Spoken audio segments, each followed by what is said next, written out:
Okay. So, what's up mga kamukbang? For today's video, magmumukbang tayo ngayon ng Batangas Lumi. Ayan. Ayan. Tapos, barbecue. Ayan. Tapos, meron tayong rice dito. Rice. Tapos, suka.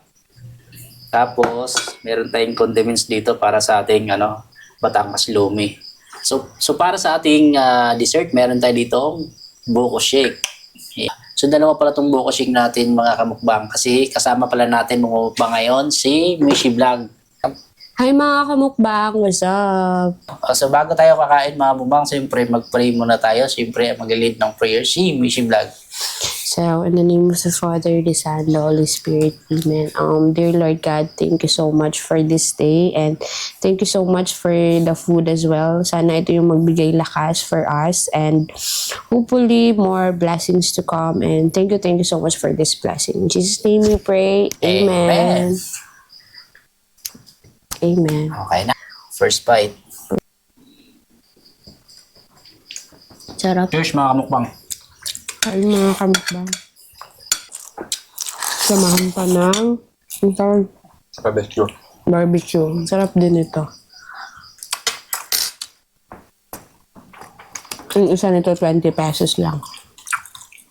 Ano siya sarap. Tapos barbecue mga kamukbang.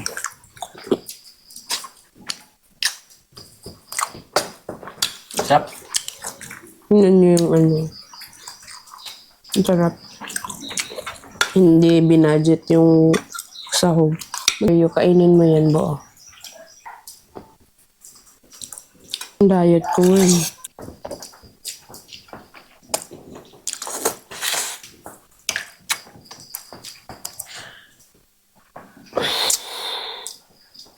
Guys, ang sarap niya guys. Oh, look.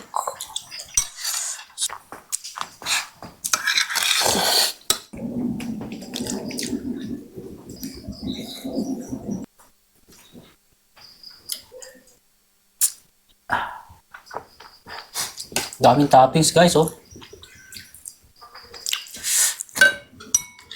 Ito, oh. Yan.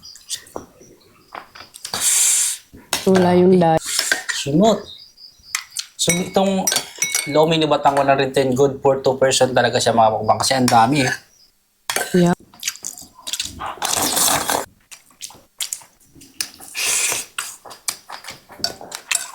Ayun na.